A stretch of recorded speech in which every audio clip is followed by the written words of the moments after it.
مسلمانوں کی جو آپس میں اتفاق و اتحاد نہ ہونا اور اس کی وجہ سے بہت سی تحریکوں کا ماند پڑ جانا، ان کا کسی ثمرآور ثابت نہ ہونا، اس پر کلام ہے بڑا خوبصورت غلام احمد مہجور صاحب کا، وہ آپ کی خوبصورت سماعتوں کی نظر کرتا ہوں۔ ولو ہا باغبانو نو بہارک شان پیدا کر،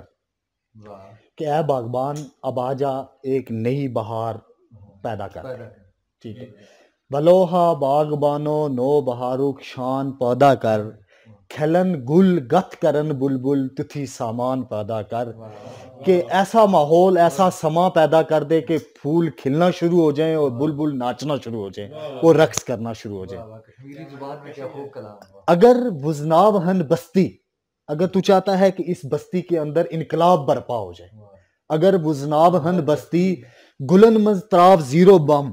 ان پھولوں کے اندر ایک دھماکہ کر دے، ان جو مردہ ضمیر دل ہیں ان کے اندر تو ایک دھماکہ کر تاکہ یہ دل اندر سے ہلیں۔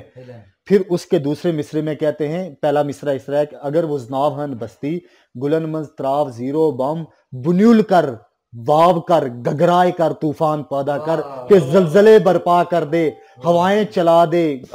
ٹوپ یعنی گرج چمک کے ساتھ، پھر ان کو ہلا دے تو پھر جا کے انقلاب آ سکتا ہے۔ پھر آگے شعر ہے، چھ باغس جانور بولا، کہ باغ کے اندر جانور بولتے ہیں، مگر آواز چھک بیون بیون، مگر ان کا آواز اپنا اپنا ہے، ہر ایک بانت بانت کی بولی بولتا ہے جس میں دوسرے ہم مختلف بولیاں بولتے ہیں۔ پہلا مصرع دوبارہ، چھ باغس جانور بولا مگر آواز چھک بیون بیون، ستہندس آلوس یارب اثر یکساں پیدا کر، اے اللہ تو ان کی آواز میں ایک اثر پیدا کر دے، ان کی یگانیت پیدا کر، یکسانیت پیدا کر دے۔ اور اس کا ایک اور خوبصورت شعر آپ کی نظر کرتا ہوں، وہ یہ ہے کہ کری کس بلبلا آزاد پنجرس من سے نالا چک، اے بلبل جو تو پنجرے میں بیٹھ کے نالا ہے، تو غمگین ہے، تو پریشان ہے، تجھے کون آزاد کرے گا، کون آ کے آزاد کرے گا، تو کس سے امید لگائے بیٹھے، پنن دست پنی مشکلن آسا، تو اپنے ہاتھ سے اپنی مشکلوں کے لیے آسانی پیدا کر اور اس قفس کو توڑ اور نکل کے تو اپنی تاریخ کو امر کر دے۔ اور اس کے بعد وہ دوسرا ایک شعر، وہ میں اس غزل کا نہیں ہے، دوسری غزل کا، وہ آپ کی نظر کرتا ہوں، وہ یہ ہے کہ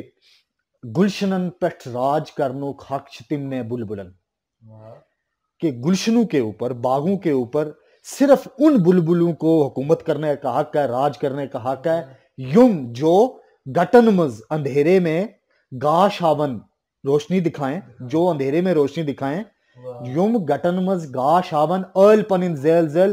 جو اندھیروں میں اپنے گھونسلے جلا کے روشنی کا ساما پیدا کرے، ٹھیک ہے، ان کو جو یہ غلام احمد مہجور صاحب کا ایک کلام تھا جو آپ کی نظر کیا ہے۔ اللہ ہمارے سوز و انداز میں برکت